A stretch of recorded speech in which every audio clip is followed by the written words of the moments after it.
Assalamualaikum warahmatullahi wabarakatuh. Nama saya Muhammad Rifki Riansyah dari kelas 12 MIA, menjelaskan tentang teori masuknya Islam ke Indonesia. Teori masuknya Islam ke Indonesia ada teori Persia, teori Arab, dan teori Gujarat. Secara umum, masuknya pengaruh Islam dibawa oleh para pedagang. Bukti-bukti masuk Islam di Indonesia: 1. Ditemukannya makam Fatimah binti Maimunah di lereng Gresik. 2. Catatan dari Marco Polo. 3. Berita dari Mahuan. 4. Ditemukan komplek makam Troloyo di Mojokerto. 5. Makam Sultan Malik Al-Saleh. 6. Berita dari Jepang. Proses masuknya Islam. Proses penyebaran Islam di Indonesia secara damai dilakukan dalam beberapa cara, diantaranya: 1. Perkawinan. 2. Pendidikan. 3. Kesenian. 4. Dakwah. Dan 5. Tasawuf. Perkawinan. Para pedagang yang singgah di dalam perkampungan muslim, mereka melakukan pernikahan dengan orang-orang pribumi, sehingga secara otomatis wanita yang dinikahi langsung masuk Islam bersama dengan keluarganya. Pendidikan. Pedagang muslim tersebut di dalam pekerja akan mendirikan surau untuk belajar agama Islam yang dibuka untuk umum, dengan memberikan berbagai macam fasilitas untuk menarik para pengunjung yang lama-lama menjadi murid atau santrinya. Kesenian. Kesenian merupakan senjata utama untuk menembus peradaban yang baru, sehingga di dalam proses penyebaran Islam, adat kebudayaan lama tidak ditinggalkan, melainkan dimodifikasi untuk menjadi sarana penyebaran agama Islam. Dakwah.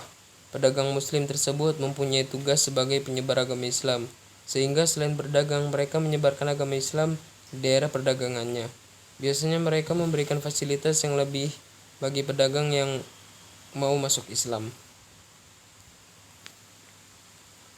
Tasawuf. Tasawuf merupakan ajaran yang sangat dalam, sehingga seringkali para ulama yang telah berhasil menguasai tasawuf mempunyai kelebihan dalam dirinya yang bersifat magis, sehingga ketika mereka berdakwah, banyak yang mengikutinya karena terkesima dengan keahliannya.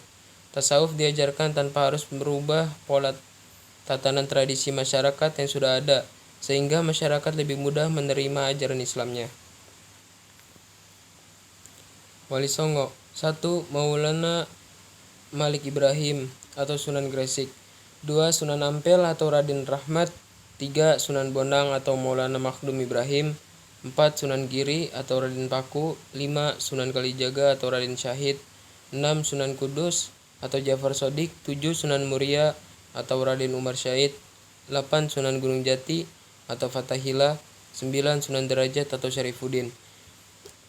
Ini adalah 9 Wali Songo. Kesultanan Islam di Indonesia. 1. Kesultanan Samudra Pasai. 2. Kesultanan Malaka. 3. Kesultanan Aceh. 4. Kesultanan Demak. 5. Kesultanan Banten. 6. Kesultanan Mataram. 7. Kesultanan Goa. 8. Kesultanan Ternate. Dan saya akan menjelaskan semua kesultanan di sini secara satu persatu. Samudra Pasai berdiri abad ke-12. Raja-raja: Sultan Malik As-Saleh, Sultan Muhammad, Sultan Ahmad, Sultan Zainal Abidin. Malaka berdiri abad ke-15. Raja-raja: Sultan Iskandar Syah, Muhammad Iskandar Syah, Sultan Muzaffar Syah, Sultan Mansur Syah, Sultan Alauddin Syah, Sultan Mahmud Syah. Kerajaan Aceh berdiri abad ke-15 dan raja-rajanya: Sultan Ali Muhyad Syah, Sultan Salahuddin, Sultan Alauddin Riyad, Sultan Iskandar Muda, Sultan Iskandar Tani, dan Sri Alam Permaisuri.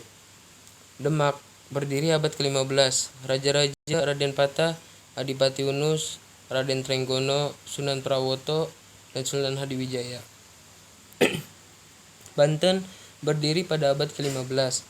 Raja-raja: Fatahillah, diteruskan Pangeran Pasarean, diteruskan Pangeran Hasanuddin, diteruskan Panembahan Yusuf, diteruskan Maulana Muhammad, diteruskan Abdul Mufakir, diteruskan Sultan Ageng Tirtayasa, diteruskan Sultan Haji.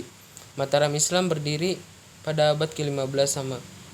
Raja-raja: Sutawijaya, Sultan Anyoklawati, Sultan Agung, Amangkurat II. Mataram pecah menjadi dua: 1. Kesultanan Yogyakarta, 2. Kasuhunan Surakarta. Goa dan Talo berdiri abad ke-15 dalam kurung Kerajaan Makassar. Raja-raja Daeng Marabia, Karaeng Mantoaya, Sultan Muhammad Said, Sultan Hasanuddin, dan Sultan Amir Hamzah.